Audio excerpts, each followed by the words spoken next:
Start it off again. Hold on to the faith and the blessings will follow. Yeah. Keep praying. Don't you ever stop praying. Nope. What's our next one? Hold on to the faith and the blessings will follow. Lift it up, choir. Keep praying. Yeah. Don't you ever stop praying. One more time. Lift me up a little more. Okay. Hey, hold on to the faith and the blessings will follow. That's the only 2 lyrics I know from this song. All right, yes, sir. One take, JD. We here. Let's get it. Are you ready? Yeah, let's go. Okay, let's lock in then. All right. Yo, what's up? You know what it is. It's your boy D Starks Artist. You're now tuned in to the Just Different podcast where we talk everything faith, life, and culture. Hold on. Man. What episode is this again? Go ahead and remind me. I heard word on the streets is this is 50. Word in the streets? 5-0? Big 5-0. Big 5-0. That's what I heard. Yes, sir. 50th episode. Yeah. I'm super excited. We missed the mark. I'm not gonna lie. Like, we should have had the balloons up, the 5-0. Something. I'm saying the 5-0 in the back and probably the cake with like the candles and stuff. Yeah, that would have been right here in the middle. That'll probably be for like episode 100. We got y'all. We'll be tapped in go for all that. out. Yeah. But as we always say, honestly, we appreciate everyone that has supported us up until this point, that will continue to support us. Y'all are like genuinely family at this point. So much love always. I'm excited for like what's next. Oh, yeah. Honestly, we got a lot like that's coming that we already have planned for even going into year 1. We're not like a very what I've been telling people, a very like celebratory season. And because obviously this is the 50th episode, in 2 weeks it's going to be like a 1-year mark of even like us actually starting a podcast and making everything happen. So I'm elated. I'm really hyped about everything that's going on. We got 2 interviews dropping next month. Just to let y'all know, I'm gonna give y'all a little sneak peek of what next month's gonna be like. Two interviews that are gonna be dropping that I'm excited about. We got a vlog that I'm hyped. We're not vloggers, y'all. Not really. We're not YouTubers. We're podcasters. But we tried. we did try, and it kind of turned out not too bad. Yeah, I'm excited to edit it. So we got cool. that.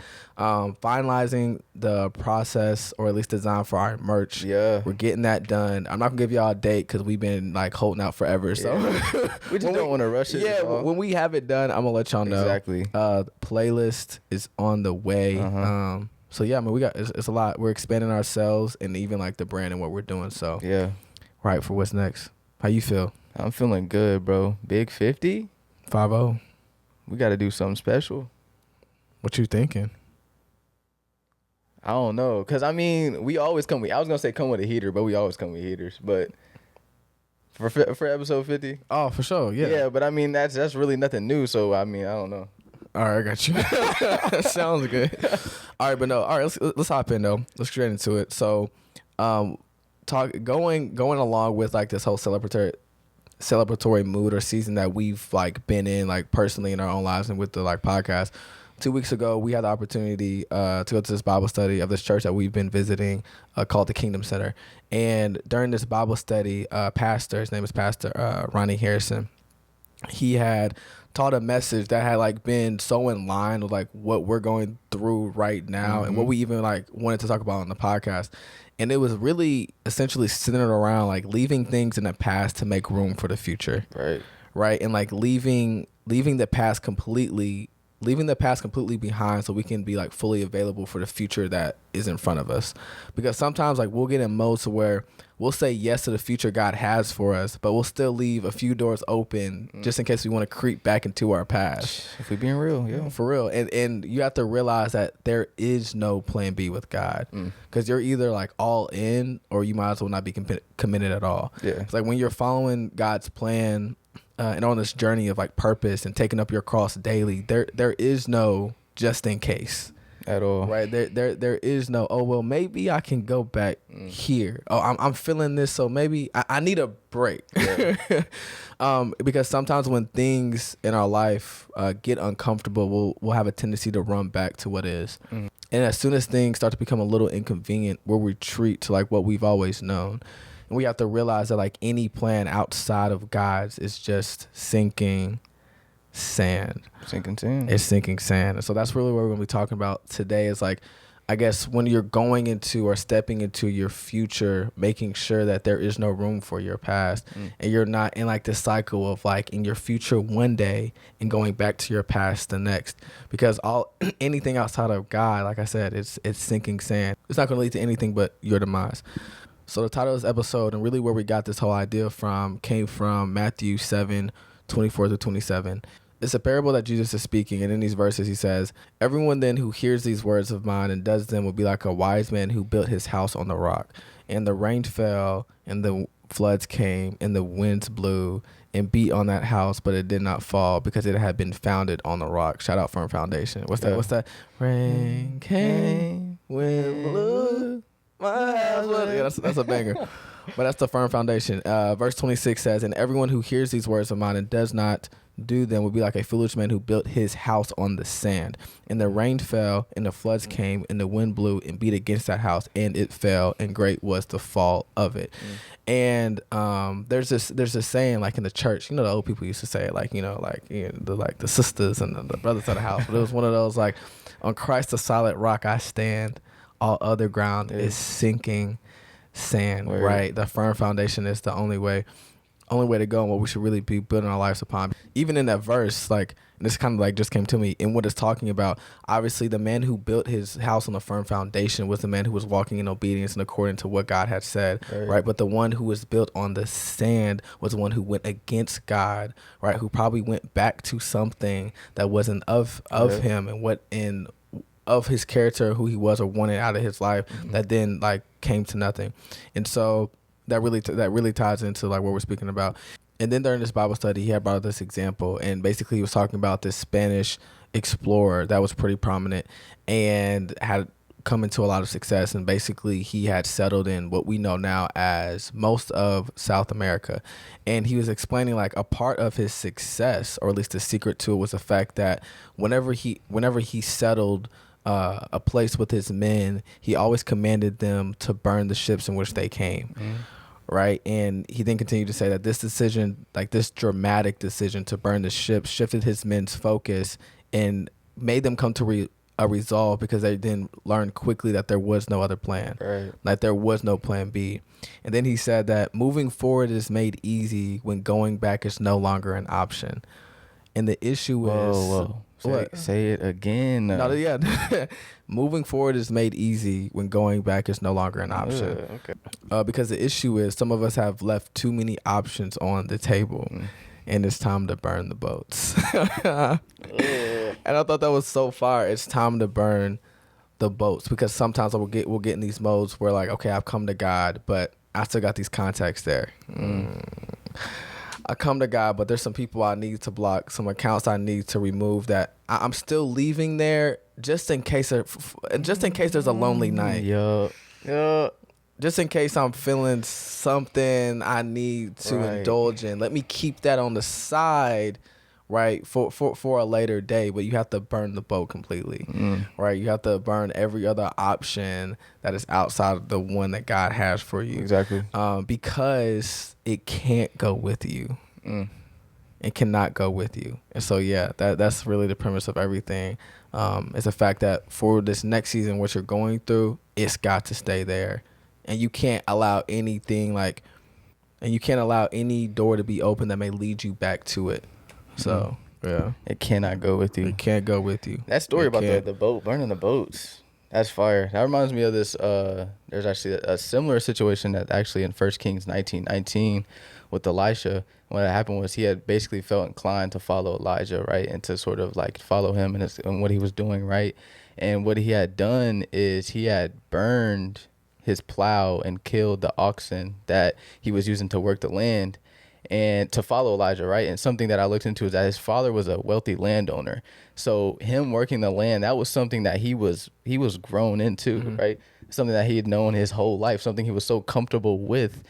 But it was a common theme, right, from the story about the boats to this, that you have to let go of this to walk into that. He was willing to kill and burn what was in his past to walk into his future. I just thought that was really powerful. It's a common theme, right? It's all right there. And during this Bible study, he talked on a lot of things, and it was very powerful. I got a lot from it. But one of the main things that kind of stood out to me is a quote that he said was, "To discover new lands, you must be willing to lose sight of shore."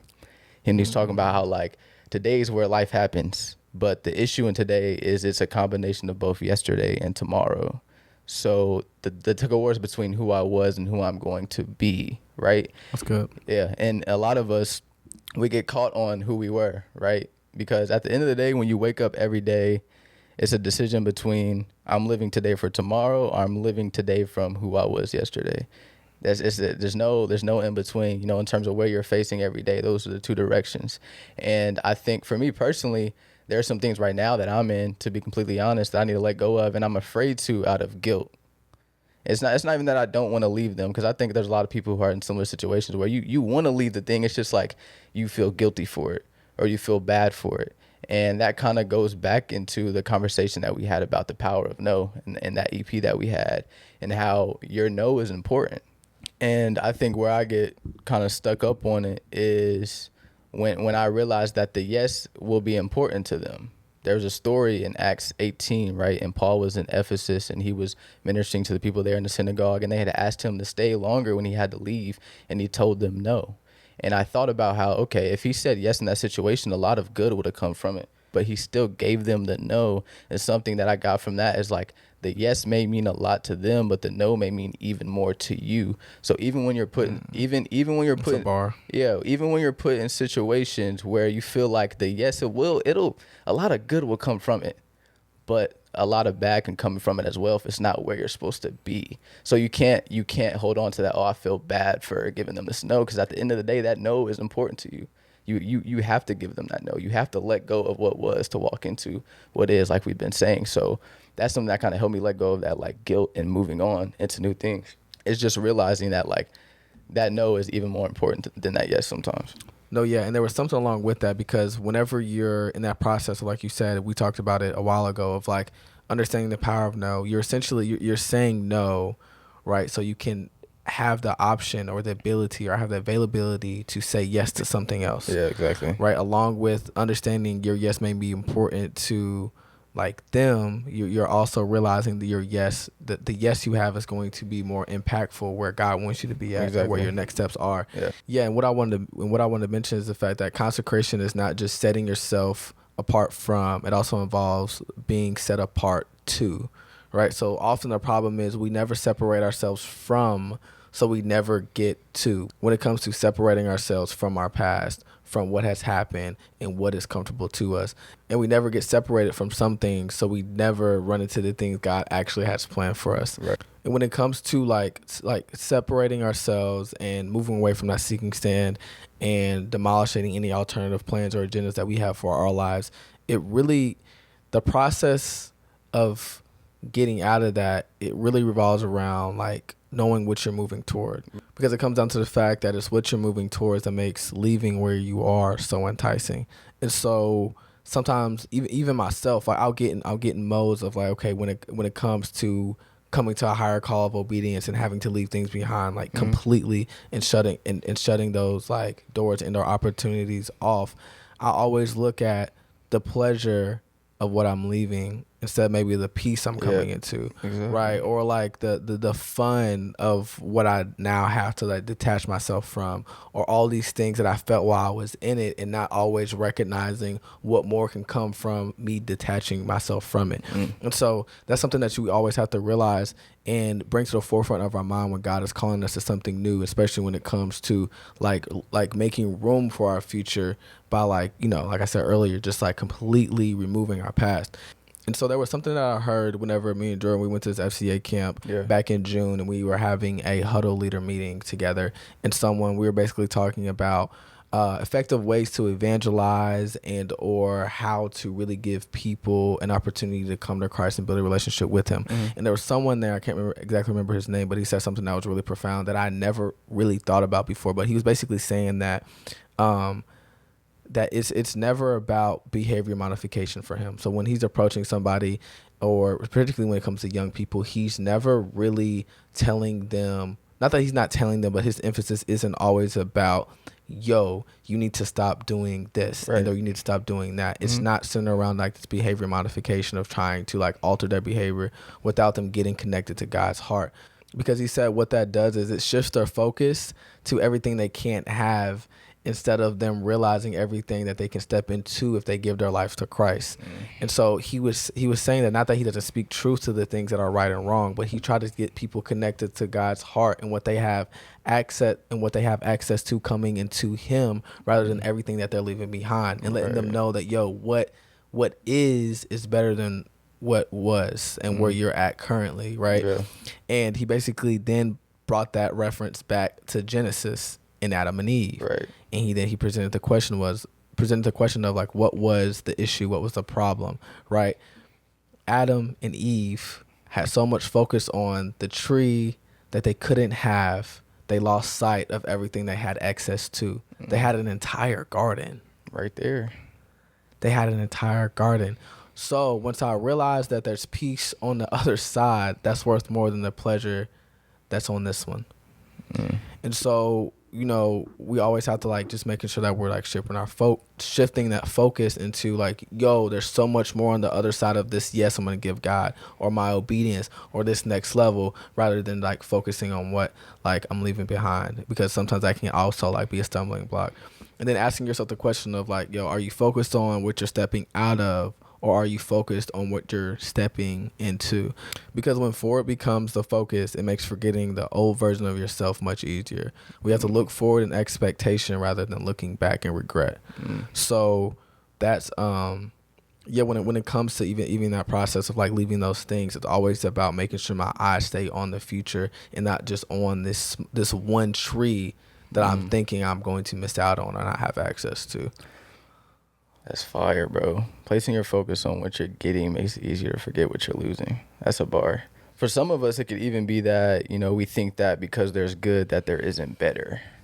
Because I've been in situations where it felt like I was in something so good, like, and it felt fine, and I was so reluctant to leave it because of that reason. But God's like, no, that's sinking sand. And a lot of the times, like, I would get upset at that. But I think honestly, it's one of those things like, you should be grateful for that, because if this thing that's felt so solid to me is actually sinking sand, and it's like what he has for me is even better than this. You know what I mean? It's like, I think that's a question for a lot of people. It's like, what happens when God is calling you away from something that feels good? Because letting go of the good is hard. You know what I mean? Letting go of something that you thought was, like I said, something that this felt concrete. This felt locked in. Right. But this is sinking sand. But I think you have to shift your focus, because that's like, okay, if this is sinking sand, then okay, he got something even greater. That's really solid then. You know what I mean? Because we think that just because it feels good, that is something that we need to hold on to, but not necessarily. Because at the end of the day, I feel like his word is final say. Where he's calling us to, ultimately, like, it's where we have to be led, you know? Yeah, no, that's good. And then something else is the fact that I think sometimes we can we can try and build our life on two surfaces at once. Right. And so a lot of our problems come from essentially trying to live two lives like in one setting. And we're trying to hang on to our old selves while also trying to take up the new creature we are in Christ. And then we have to realize, of course, I think we've mentioned this a while, not too long ago, is the fact that like salvation is an exchange. Right. And so we have to lay down our life to pick up his, and we can't have both. Because like you said, sometimes we'll be in sin we think is solid. Right. We think it's good, right? And think that we can be on Christ's foundation too. And that's just not the way that it works, and or like what we can do, right? No, yeah, because it says that even in James 1:8, because I'm thinking about it. So imagine yourself on a solid foundation and sinking sand. You got one foot in solid foundation with Christ, and your other foot in the sinking sand of your past, of your own agenda, of your own dysfunction, of the relationships you need to cut off, of your disobedience. Unstable. It's unstable, right? And imagine trying to walk into a future when you can't even stand straight up. So you can't have like two at once. And at some point it will be sinking sand, because it can feel solid at first. Yeah. Right. For a moment, for a second, but eventually it's something that's going to like make you essentially like fall off track and get, move from that narrow path and like just get you completely unstable on what you need to be focused on and what God wants you to be doing. No, yeah, and then honestly, what God had just showed me or like told me is the fact that it's time for a complete yes.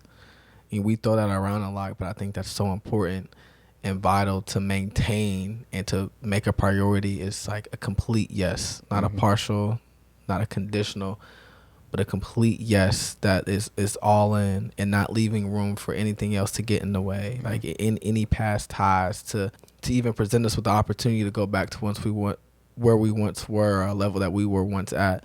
And I think we have to have a mindset of like, yo, like God, where else would I go? When you're thinking about like, yo, where you want to build your life upon this day, right? Because it's a daily decision where I want to build my life, what I want to build my life upon, and who I want to do that with. Like, where else would I go?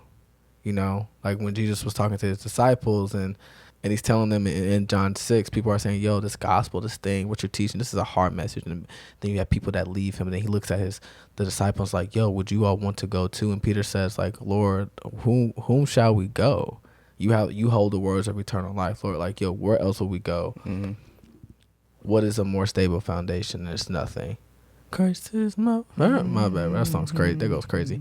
But yeah, and so a complete yes. It's essentially like what all this takes and what we have to maintain in all of this. But no, yeah. So you got anything else for the people? You got something to leave them off with for this 50th episode? Man, Big 5-0. Man. Big 5-0. Yeah, man. Big 5-0. I just want to leave the people off saying you can't take it there. This whole conversation kind of reminds me of like a you know how like elevators be having like the weight limits, right? It's like when you get on an elevator, it's like only a certain amount of things you can take with you to the next level. For me personally, my life right now, there's a lot of things I'm bringing on the elevator with me, but it's like I've reached max capacity, so I can't move, So God's calling me and telling me like, you can't take it there. You can't take this where I'm taking you. So yeah. No, yeah. I like that. And then, I mean, yeah, all other ground is sinking sand. That there is no just in case, no turning back. And burn the boat. Yeah, burn the boat. and burn the boats, all of them. Burn all of them. All of the them. Safety boats. Yeah, the rafts. Burn all of them. That's hard. The safety boats. Yeah. Nah, you need to delete the contact. Yeah. Block the number. Go ahead, do it right now. Unfollow the account. Throw it away. Whatever you need to do. Whatever. You got burn it. Pack it up. That's it. But y'all know what it is, man. We appreciate y'all. There's more. Y'all know what it is. More to come. More happening. More life. More everything. But stay you. Stay real. And stay humble. We'll catch y'all next week. Much love.